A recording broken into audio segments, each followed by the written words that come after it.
નમસ્તે વિદ્યાર્થી મિત્રો, આજે વાત કરીશું ધોરણ 7 અને વિષય સામાજિક વિજ્ઞાનના ચેપ્ટર નંબર 5 આદિવાસી અનુસૂચિત જાતિઓનો સંપૂર્ણ મિત્રો સમજૂતી સાથેનો સોલ્યુશન મેળવીશું।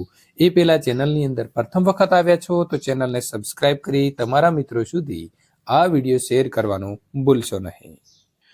વિદ્યાર્થી મિત્રો, ચેપ્ટર નંબર 5 સ્વાધ્યાયનો પહેલો પ્રશ્ન છે, બંધ બેસતા જોડકા જોડો। તો આ પ્રકારે તમારી બુકની અંદર એક કોષ્ટક આપેલું છે અને તેને આપણે સાચા જવાબો સાથે જોડીશું। તો સાચા જવાબો આપણે તેની સામે લખીશું। ગઢકટંગા, તો તેની અંદર 70,000 જે છે તે ગામડાઓ હતા। વર્ષાસન, તો ડાંગ દરબારની અંદર, એટલે કે ડાંગ દરબાર જે ભરાય છે તે વર્ષની અંદર એક વખત ભરાય છે। શ્રમિક, તો શ્રમિકને પ્રાચીન સમયની અંદર પાઈકના નામે ઓળખવામાં આવતા હતા। અમનદાસ, તો અમનદાસે સંગ્રામ શાહની જે પદવી છે તે ધારણ કરી હતી। ખોખર જનજાતિ ભારતની અંદર આવેલા પંજાબ રાજ્યની અંદર વસતી હતી। બલોચ, તો બલોચ જનજાતિ જે છે તે નાના કુળોની અંદર વિભાજિત થઈ હતી। આ પ્રકારે આપણે જોડકાઓને સામે જોડીશું। ત્યાર પછી યોગ્ય શબ્દ મૂકી નીચેના જે વિધાનો છે તેની ખાલી જગ્યા પૂરવાની છે। મુલતાન અને સિંધમાં લંઘા અને અર્ધુન જાતિઓનું આધિપત્ય હતું। અહોમ ભાષાની અંદર રચવામાં આવેલી બુરંજી ઐતિહાસિક કૃતિ હતી। નંબર 3, જનજાતિના સભ્યો કબીલાઈ પ્રથાથી એકબીજા સાથે જોડાયેલા હતા। પ્રશ્ન નંબર 3, નીચેના જે વિધાનો છે તે ખરા છે કે ખોટા છે તે આપણે મિત્રો લખવાના છે। અકબરના સેનાપતિ માનસિંહ ચેર જાતિ ઉપર હુમલો કરીને વિજય મેળવ્યો હતો। તો બિલકુલ સાચી વાત છે, એટલે કે ખરું છે। ગુજરાતમાં મીજો, અહોમ અને ખોખર જેવી જનજાતિઓ વસે છે, તો એ ખોટું છે। ગોંડ લોકો તોફનું નિર્માણ કરી શકતા હતા, તો એ પણ ખોટું છે। દક્ષિણ ભારતમાં વેતર, કોરાગા અને સારવાર જાતિના લોકો વસતા હતા, તો એ સાચું છે। પ્રશ્ન નંબર 4, નીચેના પ્રશ્નોના ઉત્તર આપો। આદિવાસી સમુદાયનું જીવન કઈ કઈ બાબતો ઉપર નિર્ભર હતું?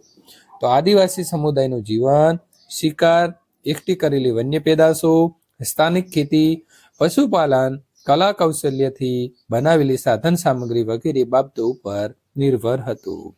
પ્રશ્ન નંબર 2, જનજાતિઓની અંદર જોવા મળતા સામૂહિકતાનો સિદ્ધાંત સમજાવો। તો સામૂહિકતાનો સિદ્ધાંત સામૂહિક જીવન ઉપર આધારિત હોય છે। સમૂહની અંદર રહેવું, સમૂહમાં કામ કરવું અને ઉત્પાદનમાં સમૂહમાં વહેંચણી કરવી એ સામૂહિકતાના સિદ્ધાંતનું દર્શન છે। પ્રત્યેક જનજાતિના સભ્યો કબીલાઈ પ્રથાથી એકબીજા સાથે જોડાયેલા હતા, એટલે કે તેઓ સમૂહમાં રહેતા। જનજાતિના લોકોની જમીનની માલિકી સંયુક્ત હતી। એ જમીન પર તેઓ કામ કરીને જે પેદાશો ઉત્પન્ન કરતા હતા તેની વહેંચણી પોતાના બનાવેલા નિયમો મુજબ પરિવારોમાં કરી લેતા હતા। આમ જનજાતિના લોકોનું જીવન સામૂહિકતાના સિદ્ધાંત ઉપર આધારિત હતું। આ ઉપરાંત તેમનું જીવન સામૂહિક સ્વરૂપનું હોવાથી તેમની અર્થવ્યવસ્થામાં પણ સામૂહિકતાનો સિદ્ધાંત જોવા મળે છે। પ્રશ્ન નંબર 3, અહોમ સમાજ સુસંસ્કૃત સમાજ હતો, આવું શાના આધારે કહી શકાય? તો અહોમ સમાજ કવિઓ અને વિદ્વાનોને જમીનનું દાન આપતો હતો। સમાજમાં નાટ્ય પ્રવૃત્તિનું પ્રોત્સાહન આપવામાં આવતું હતું। એ સમયે સંસ્કૃતની મહત્વની સાહિત્યિક રચનાઓનો અહોમ ભાષામાં અનુવાદ કરવામાં આવ્યો હતો।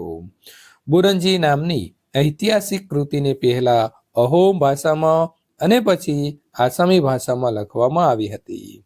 ઉપરોક્ત બાબતોને આધારે કહી શકાય કે અહોમ સમાજ સુસંસ્કૃત સમાજ હતો। પ્રશ્ન નંબર 4, ગોંડ લોકોનો ઇતિહાસ અહોમ લોકોથી કેવી રીતે અલગ હતો? અહોમ લોકો 13મી સદીની અંદર મ્યાનમારથી આવીને અસમની બ્રહ્મપુત્ર નદીના ખીણ વિસ્તારમાં વસ્યા હતા। તેમણે ભૂયા એટલે કે ભૂસ્વામી જમીનદારની જૂની રાજકીય વ્યવસ્થાના બદલીને નવા રાજ્યની સ્થાપના કરી હતી। 16મી સદીમાં તેમણે ચૂંટ્યો અને કોચ હાજો રાજ્યને પોતાના રાજ્યમાં ભેળવી તેમજ આજુબાજુની જનજાતિઓ પર વિજય મેળવી વિશાળ અહોમ રાજ્યની સ્થાપના કરી હતી। 17મી સદીની અંદર અહોમ લોકો દારૂગોળો અને તોફો બનાવતા હતા। ઈસવીસન 1662માં મીર જુમલાના નેતૃત્વ હેઠળની મુઘલ સેના સામે બહાદુરીપૂર્વક લડવા છતાં અહોમ લોકો પરાજિત થયા હતા. આમ છતાં અહોમ પ્રજાના રાજ્ય વિસ્તાર ઉપર મુઘલોનું પ્રત્યક્ષ પ્રભુત્વ લાંબા સમય સુધી ટકી શક્યું નહીં. ગોંડ લોકો ભારતના ગોંડવાના નામના વિશાળ વનપ્રદેશમાં રહેતા હતા.